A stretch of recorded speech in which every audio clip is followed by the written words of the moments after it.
Telo amby folo May 2017. Ary androany 3 May 2024. Katroka 25 taona androany ny tolom-bahoaka tolom-panafahana tamin'ny taona 2017. Mendrika no tsahivina ary ho ajaina zany andro tena manatantara eo amin'ny tolom-panafahana any Madagasikara izany. Ka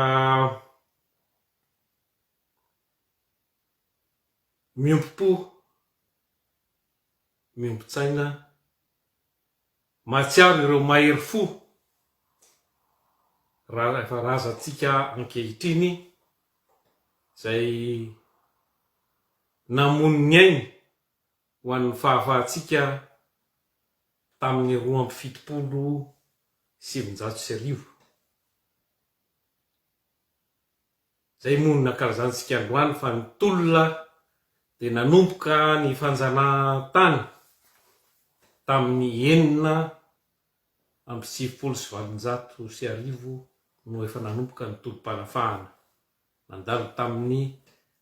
taona 7/7/20 na mahivay ireny. Dia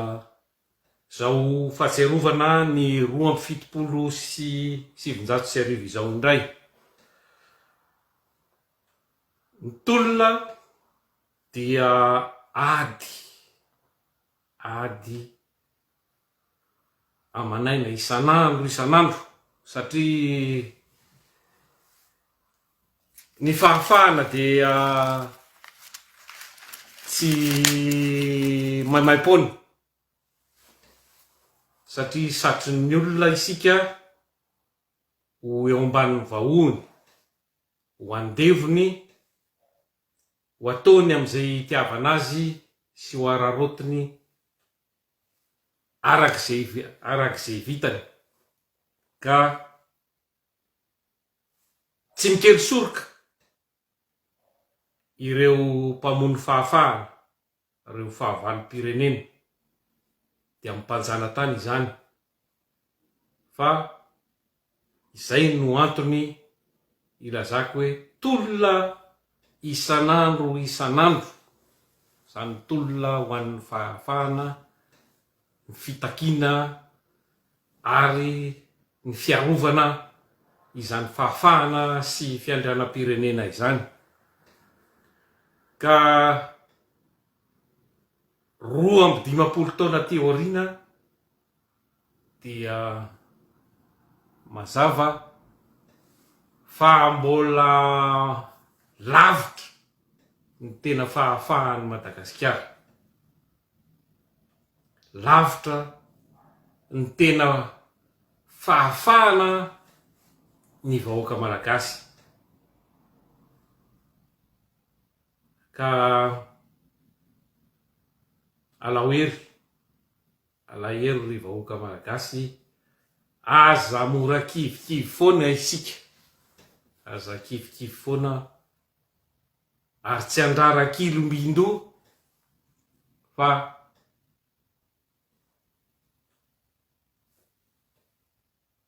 miady ary tsy manaiky ary tsy lefitra naoviana satria na tsika mandroso miady say ary vonona mafoy tena, mafoy iaina raha ilainy zany, na isika maty. Ka dia mazava ny safidy, tsy maintsy miaro ny aintsika, tsy maintsy miaro ny tanitsika, tsy maintsy miaro ny fahafahantsika. Toy ny tolona hoa satria mibaribary zao fa misy vato misakana am'izany tolom-panafahana izany eto amin'ny ty firenena malalatsika ity, de tsy iza fa ireo mpitondra antsika milaza ho mpitondra. Ny ahy moa ataoko anaty farankisosina foana satria ireo mpitondra tsy ara-dalàna, tsy manana fankatoavana, tsy manana legitimité satria tsy misy fahamarinana natongavany eo amin'ny toerana eo amin'io fitondrana io. Ka baribary fa tsy makany amin'ny fahafahana izao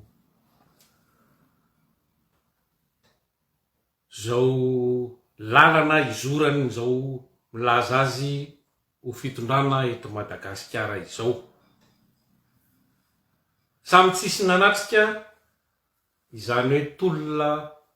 tamin'ny 1770 zany ny akamaroantsika ankehitriny, efa vitsy de vitsy no niaina sy niady tamin'izany, raha mbola misy ny akanga sisa nanamora no fitenenana. Ny 27 ny tolona 27 kosa dia ny taranaka ankehitriny, zany hoe ireo tanora am'izao fotoana de tsisy niainan'izany koa, tsisy niainan'izany, tsisy nitolona tamin'izany andro zany fa ny ray aman-dreniny no efa taonany nanana ny taona afaka nijoro sy nitolona tamin'izany. Zay tamin'izany de mbola azo lazaina hoe eritrero ny tena mbola voavatony satria vo 17 taona fotsiny tamin'izany, fa efa mba nanao zay vitanay zay nanoloana nitsindry nireo vahiny na mpianatra tamin'izany sy ireo namana na tsy namana moa zany fa ireo mpiray fianarana. Zay tamin'izany moa indraindray misy vazaha miaraka amin'ny tena, misy vazaha mpampianatra, dia mba nandray anjara zay tamin'izany ary efa nandaka-vody zany hoe vazaha zany, satria tany am-pianarana tsy manao iny tsy maninona ianao de tonga de tondrona de hoe io manadala de tonga ianao de eny amin'ny zoron-trano eny ianao mandoalika mandra-pahavitan'ny andro sekolin'ny tontolon'ny andro. Ka tsy hoe namalifaty tamin'izany fa nana tena niezaka nampiseho fa tsy mila n'izany vazaha zany malagasy. Tsetsatsetsatry tsy aritra ihany zay fa tsy ho lava ny teniko. Reo tanora ankehitriny zany sady tsy nahitan'ny 17 no tsy nahitan'ny 27, de izao fitahana amin'ny resaka bobo sy ny lainga isan-karazany zao, atao tsy mahita zay rirany, tsy mahalala ny tantara satria ny tantaram-pirenena tsy ao anatin'ny taranja akory reny tolona mafana ireny. Ka ininy zao fitondrany zao mazava ho azy fa vazaha tsy mila porofoina fa efa fantatra, efa misy hatramin'ny taratasy mahavazaha azy le raha rehetra nahita, no antony mahatonga tsy fisian'ny fahafahana eto amintsika. De mahatonga izao sakatsakana isan-karazany zao, raha mijery sika fahatsiarovana izany tolom-panafahana zany any amin'ny firenen-kafa, ohatra re any Rosia, any naiza ranontany mamelanja izany hoe tena fahafahana zany, dia andro lehibe izany hoe fahatsiarovana vaninandro nisy natolona nisy mahery fo namoniny ainy zany, ananganana tsangambato goavana kianja midadasika ny antsika kianja efatery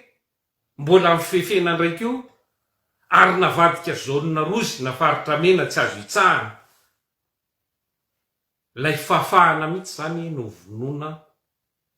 tsy hozitrahantsika malagasy, ary tsy malagasy ny avitan'izany raha mbola olona matsapa ny tenany ho malagasy marina dia tsy avanin-doza anao zavatra tsy manjary ohatr'izany.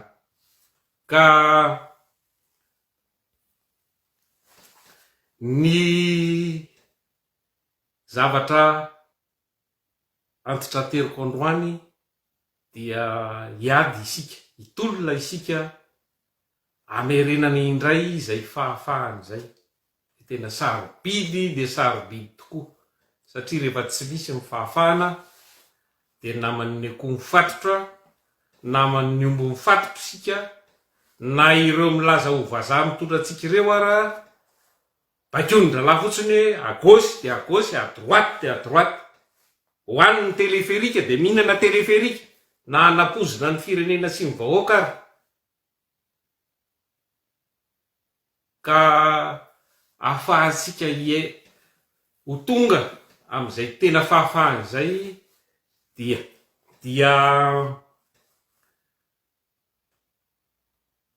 irahina isika, satria izay no hery matoa reo ray aman-drenitsika tany aloha na tohitra an'ireo mpanjanatany frantsay zay na hery vaiky ny rongo fiadiana tsy tokotsoforona tamin'izany dia anisy ny firaisan-kina,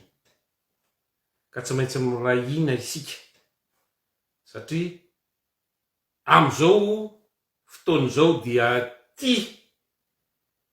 fifidianana solombavam-bahoaka ity no sakeli-dalana natorona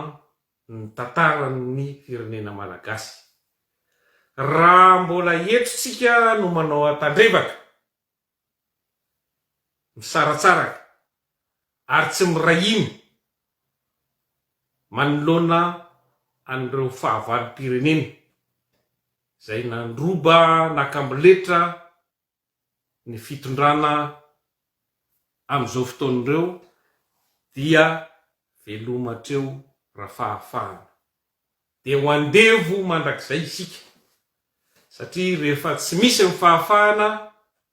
dia tsy hisy naovinanaoviana amin'ny fandrosoana. Amboatra lalana ianao tsy mahazo amboatra lalana fa kianja filalaovana no nasaina ataonao. Amboly ianao tsy avela mamboly ianao fa artemiziana no sain'ny sasany hoe zany no mampidiboly. Ka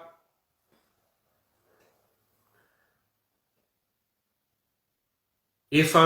resy tosika tanteraka ary vaky lefa ny mpanjanatany frantsay tamin'ny 1770. Efa nanomboka nitsipaka teto ny farasisa nyzany hoe fanjanahantany frantsay zany, fa ny taona 1900 dia naverin'ny Cédric zay mpamadika tanindrazana. Tsy misy famadihana tanindrazana mihoatra an'izany hoe miraitsy kombakomba amin'ny fahavalo-pirenena dia ny mpanjanatany frantsay zany. Tsy misy famadihana tanindrazana mihoatra an'izany. Frantsay efa nitsipaka karana efa tsy nisotro rano intsony, efa namany efa hoe verina tamin'ny malagasy tanteraka ny tena fiandrianam-pirenena, ary masy mandidy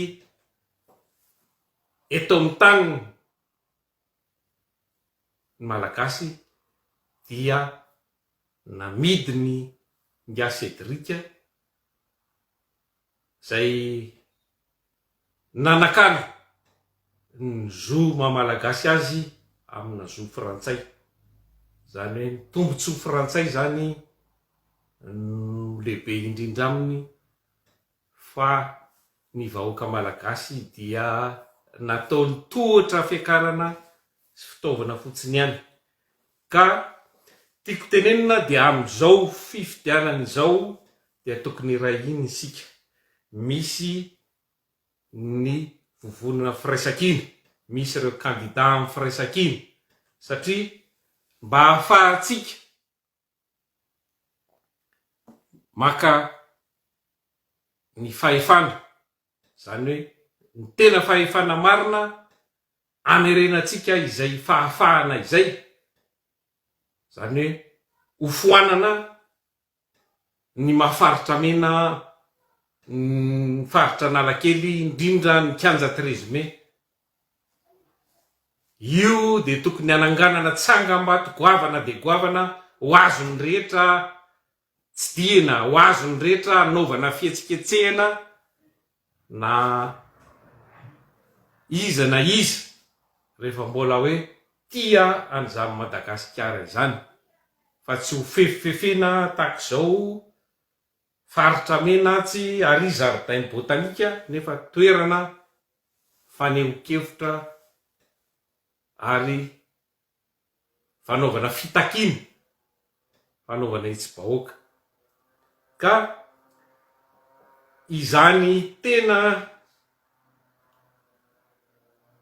solombavambahoaka izany no tokony hiadiantsika mafy, hiadiantsika mafy mba azahoantsika ny maro anisa, satria hatramin'izay de nangalarana foana isika, tsy nanana, tsy nahazo tsy naharesy zany reo na fifidianana iny na fifidianana iny, nangalatra foana reo hatramin'izay, ary amin'ity reo mbola angalatra, fa antenaina fa tsy hirefotra tsony isika, satria tielony ny ady madio resaka any amin'ny fandasaham-bato, zany hoe fidy ireo kandida firaisakiny sika sy ireo kandida tena hoe vonona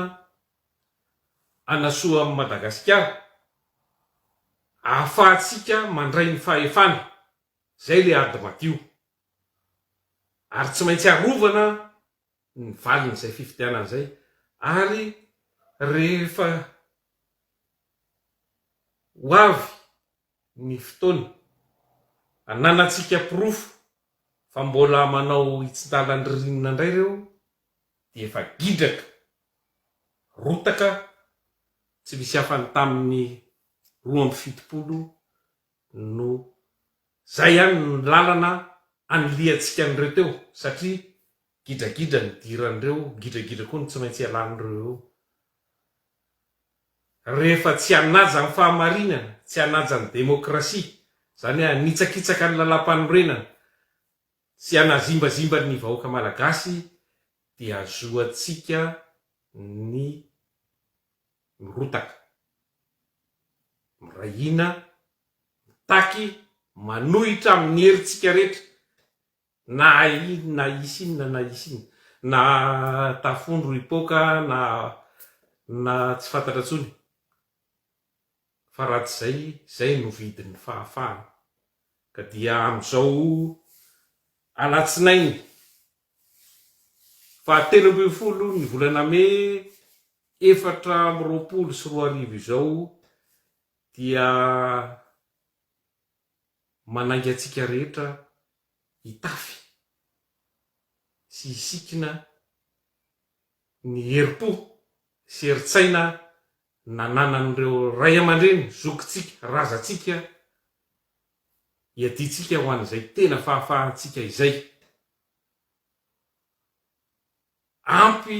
izay fampijaliana antsika rehetra zay. Za dia nahatsapa satria tatoato nisy fahasahiranana kely fiainana manokana amin'ny fiainana manokana de tsy afaka nerikerika, tsy afaka manao ininona mihitsy ka tsisy afan'izay ny ataon'io fitondrana tsy manjary io ny vahoaka malagasy, tsy atao misotro rano ampijaliana anaty aizy na anaty delestage, mpianatra atao tsisy vidiny, mpampianatra, ny mpamboly namany tsy misy, zany hoe le vahoaka mihitsy ny hosena ny tampon-dohany, ampirorona, ampitahorona gadraina, mandeha koa ny oroorony tsy fandriampalemana, zany rehetra zany dia vato misakana mba hisakanana ny olona, tsy hijery, tsy hanana fotoana na de hitodiana izay ady sy tolona izay fotsiny aza, ka tena mampalahelo fa manantena fa ho tonga saina isika rehetra ary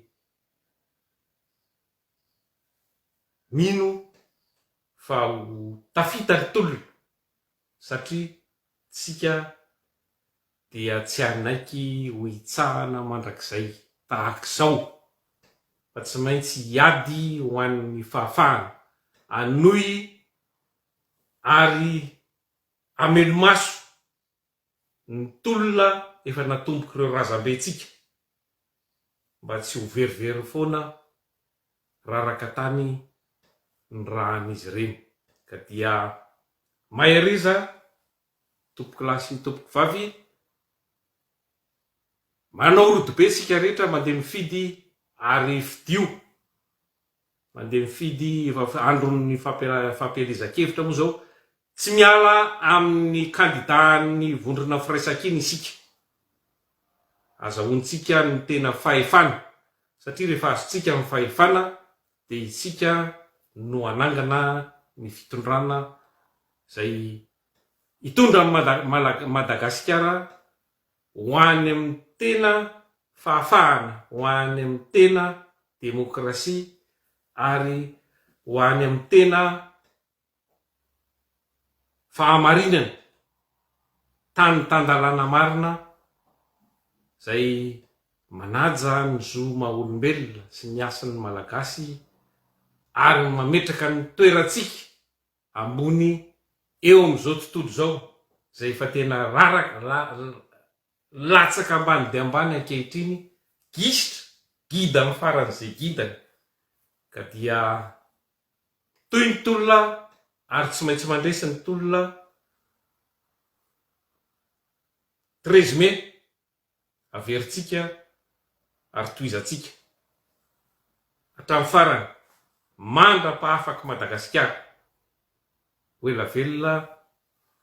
Madagasikara afaka, hoela velona ireo mahery fotsika, tsy adino ao am-po lalandava ny sakrifisy na ny fanoloran'ny ainy ho an'ny firenena. Mandra-peona daholo iray tompoky lahy sy tompoky vavy.